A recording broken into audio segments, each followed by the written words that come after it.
This adventure began on a Thursday, January 26th, 1967, at 7:30 p.m. Central Standard Time. My cousin and I were in front of the TV, ready for another episode of Star Trek.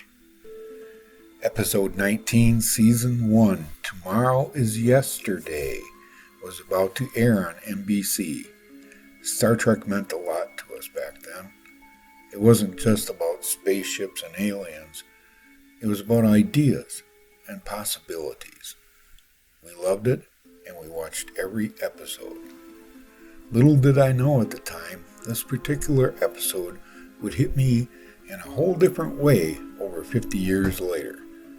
In 2019, I was watching a presentation by Rob Skiba, rest his beautiful soul.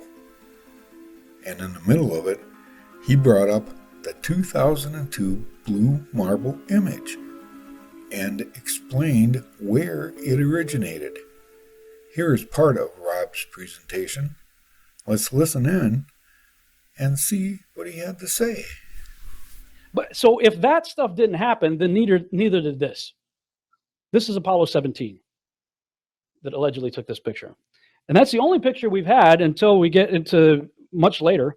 That was in 1972. We have all these pictures put out by NASA. Which one is it? They're always different. And if you look at these, a lot of these, they'll tell you right off the bat, especially the 2002 one, the most famous one. This is a composite. It's created in Photoshop. The one in 2002 right there, I went through that with a fine-tooth comb, if so to speak, in Photoshop and showed you where they're using the Photoshop clone tool to replicate clouds all over the place. It's manufactured. That same, they redid the old Star Trek episodes, the 1960 ones. They had all cheesy special effects because they had basically the catering budget of today's TV shows to do what they did. So they redid the special effects. So all the planets shots where they're going around the Earth or other planets or whatever were all redone. They redid the special effects. Well, there are several episodes of the old 1960 Star Trek where they went back in time or whatnot or found another planet that looked exactly like Earth, and they used that same Earth. And the way you could tell it is there's a cloud formation right there. It's like a backwards C. It's like a backwards C just off the East Coast. And that is a separate layer in the 3D model. So it's not always over the East Coast of the United States. You'll see another place. But look for that backward C because it shows up all over the place. We are here right now because of Rob's great presentation back in 2019. I have always felt he rushed past something important, the blue marble image. He mentioned it showing up in Star Trek, but didn't dig deep enough into who made it or when. That's what we're going to do right now. It's time to find out who created that image and hear what they had to say about it. Last month, for the first time since 1972, NASA released a blue marble, a single snapshot of the Earth taken from outer space. And so much has changed in the decades between that first picture and the second. Borders have shifted, generations have come and gone. Our global population has nearly doubled. But one thing hasn't changed. Our planet is as beautiful as ever. It still looks blue.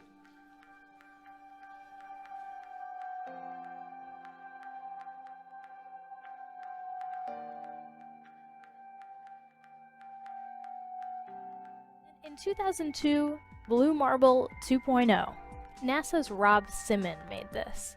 And it had wide appeal too. For example, it ended up as the default background on the iPhone. I didn't even know until I bought an iPhone and turned it on and kind of did a little happy dance. Simon's job is... It's primarily taking data and making pictures out of it. That's what this is, a composite of data sets from several different instruments translated into a picture. To us, the really cool thing was the data set. Up until that point, there was no realistic color map of the globe anywhere. So the land layer here comes from the Moderate Resolution Imaging Spectroradiometer aboard Terra. And the tricky part here was the weather. So we actually had to take clouds out. They stashed the clouds for later, went onto the ocean. That came from an instrument that measures phytoplankton in the sea. Where it was low, I colored it dark blue because they're low mostly in mid-oceans. And then where it's a little bit higher, it was like a little bit brighter green. Then add the clouds back in. There's a small problem with it because there's a very slight gap in between each orbit. So some of those are painted on. It is photoshopped, but it's has to be. Then, There was another layer to sort of simulate the atmosphere. and then there's this little bright spot. It's called the specular highlight. So it's the reflection of sunlight off of water. Those are the pieces, but you can't just slap them all together. It just didn't look realistic. It looks kind of flat, or the clouds are sort of too see-through. So I just hit Command Z a lot. There's artistry to creating the world. What I imagine it to be. Unfortunately, I'm not an astronaut. I've never been to space. But I've looked at these images over and over again, trying to sort of get the essence of it. It appears Robert Simon was NASA's lead data visualizer at Goddard Space Flight Center in the early 2000s. He is more famously known as Mr. Blue Marble, the man credited with creating NASA's 2002 Blue Marble. You know, the one Barack Obama was talking about, and the one plastered on textbooks, news articles, and digital wallpapers around the world. One might ask, what exactly does a NASA lead data visualizer do? Well, here it is, straight from NASA's own descriptions and profiles. Robert selected highlights, adjusted color, and blended layers to make it look more real. His job was to make Earth look convincing, to produce imagery that accurately represents real-world phenomena in a way people can easily understand. Everything about his job description screams one thing: NASA thinks we are stupid. Honestly, it feels like a Disney job description. They're not even hiding it. They flat out tell you his job is to make Earth feel good to you.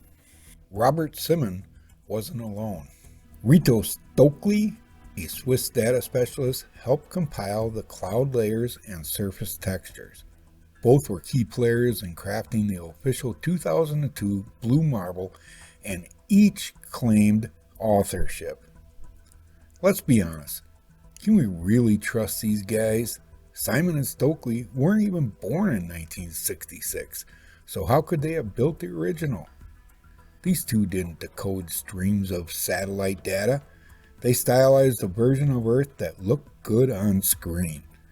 Maybe they tweaked a few NASA scripts. Maybe they dressed up Hollywood's globe. Either way, they repackaged an illusion.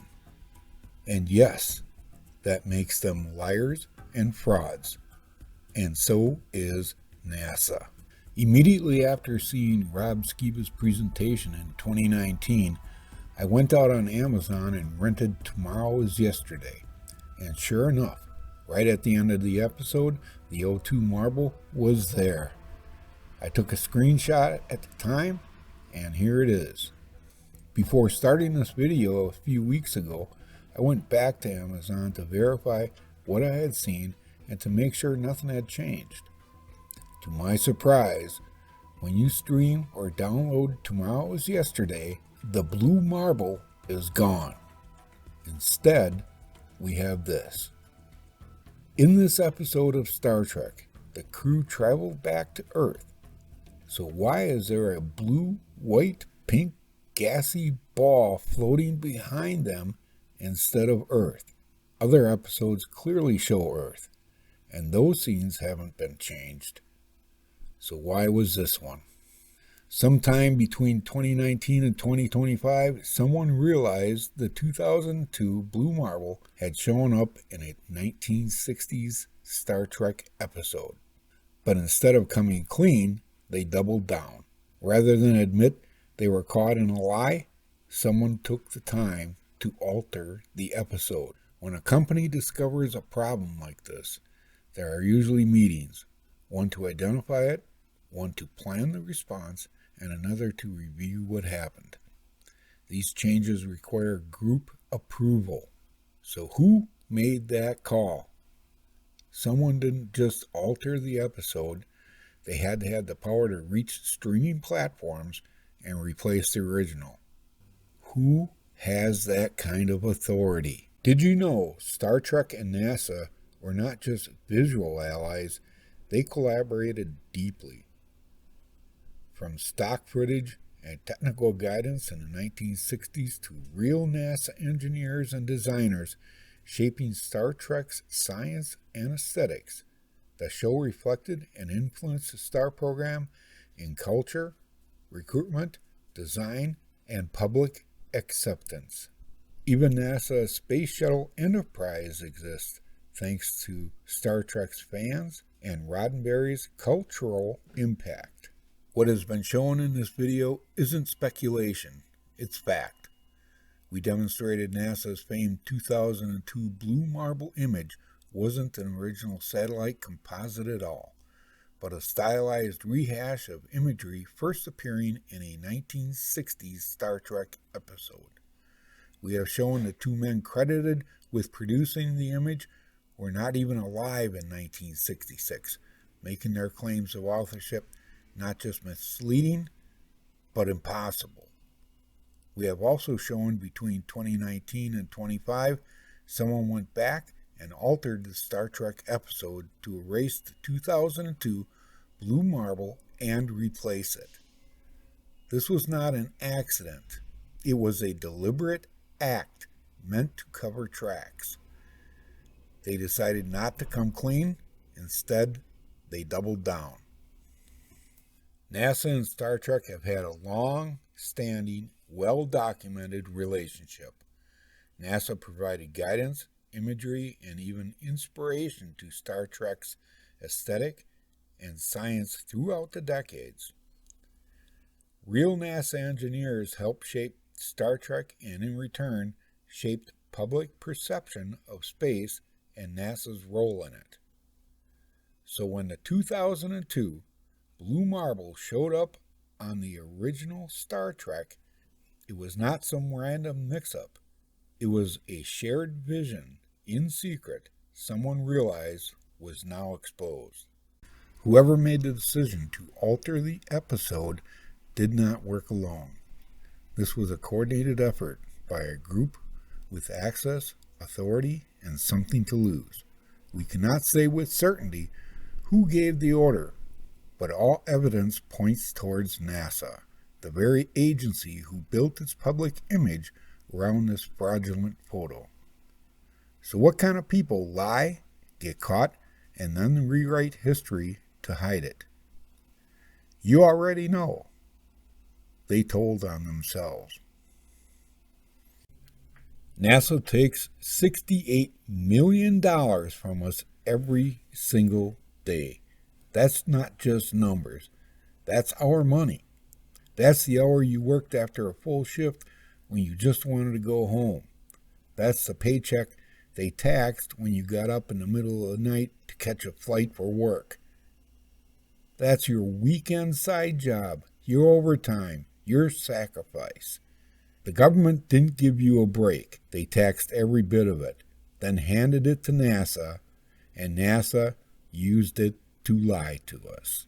In 2002, why fake a picture of Earth anyways? There were over 12,000 satellites circling overhead, satellites with cameras that should have been able to snap a real photo anytime. Instead, they gave us a fake, heavily edited image.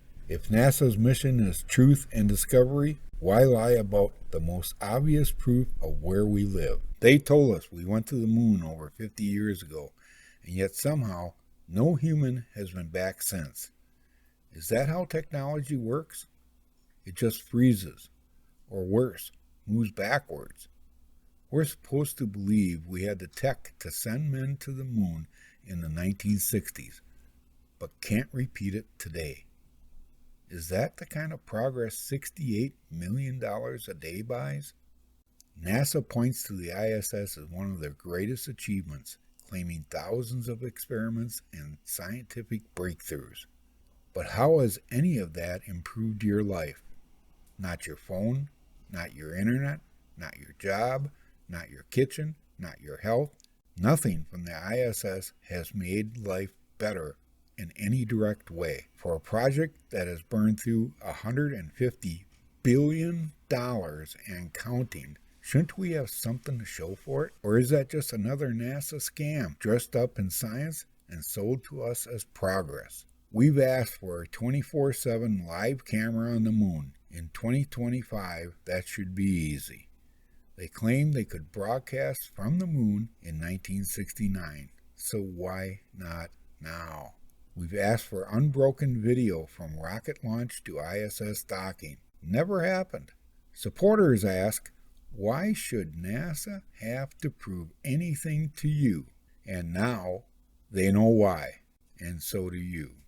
They have lied, they have tried to cover it up, and they have used our money to do it. Real peace begins when truth is allowed to speak. Peace. In other words, if I were the devil, I'd just keep right on doing what he's doing. Paul Harvey. Good day.